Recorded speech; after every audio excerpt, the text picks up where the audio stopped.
Жаңа жылды тойлау қазаққа орыстан жұққаны рас. Негізі еліктеуіш қазаққа жұрттың қаңсық дүниесіне қызыққаны бұл жағдай ғана емес. Өзіміздің жыл басы әз-наурызымызды ысырып тастап, шырша айналып, қайдағы бір қызылданбалды шалға хат жазып, ғайыпқа сендіріп жүрген кімдер? Ассалаумағалейкум. Әлде с Рождеством дейін бе? Бұл шын тарих.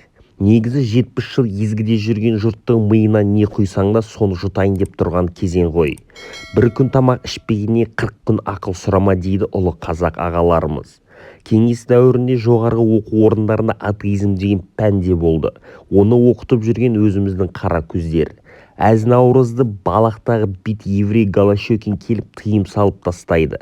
Сонда құдайымызды ұмыттырды, дәстүрімізді ұмыттырды, тілімізде әсте-әсте әр жерден естіліп қояды. Бірақ бар, оған да шүкіршілік.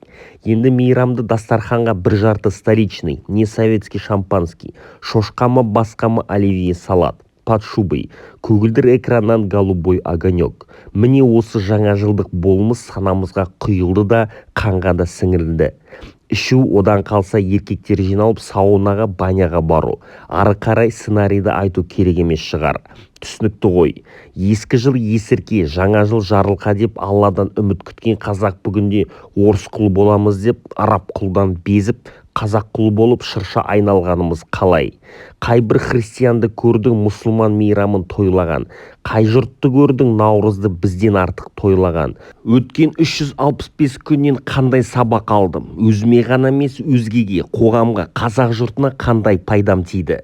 Қандай жақсылық әкелдім? Не үйрендім, не ұмыттым деп, өз ісімен бір жылдық өмірін пысықтап, алдағы келе жатқан жаңа жылда Аллахқа тағы жақындайтын жаңа жақсылықтар жасаймын деп, үмітпен қарайтын жұрт сияқты жаңа жыл болса жақсы. Өз басым шынайы жаңа жыл наурыз ғой. Күн мен түн теңеліп, өрісте жаңа тіршілік пайда болып, қиын қыстан аман шыққан жұрт қал жағдай сұрап көріскені.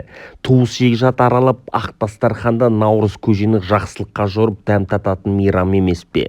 Әй қазақ баласы, Аллахқа жағуды ойла, баратын жер біреу ғана.